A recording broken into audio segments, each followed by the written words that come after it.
This is the move that gets your barrel down. Okay?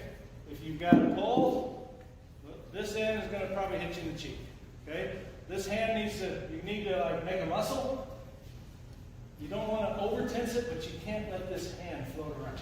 It's got to be a solid, this has to be a solid platform for you to do this. This is all I'm doing. Thumb in, thumb out, thumb in, thumb out, thumb in, thumb out. Okay? Solid platform. My hand starts moving around, it gets real sloppy. Get my swing plane, just gets crazy. Watch this.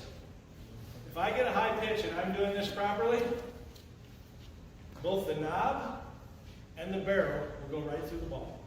You see that? Hold this ball right here for me. I'm not going to hurt you. Hold it right there. Right up. Whoops. See that? My knob would hit the ball if it was long enough, and my barrel would hit the ball if it's long enough. Now put it down here. Okay? I was doing this. I'm going to do the same thing from here.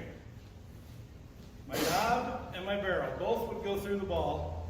Okay? Now put it down, low and away at my knees.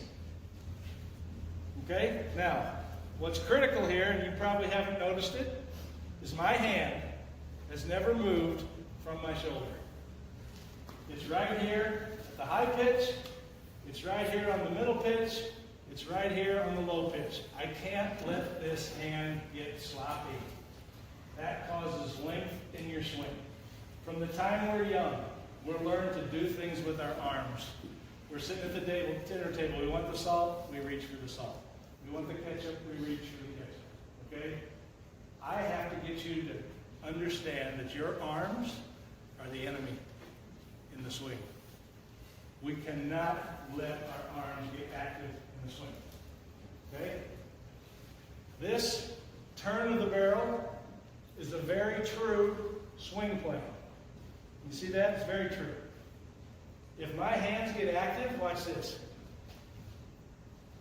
I'm not doing that intentionally. I'm trying to do the same thing, but my hand's floating around. I'm trying to do this, but when my hand's floating around, I just get a really sloppy, very inaccurate swing plane. This swing plane is extremely accurate. Tilt a little bit more or a little bit less, or your leg turns you a little bit more or a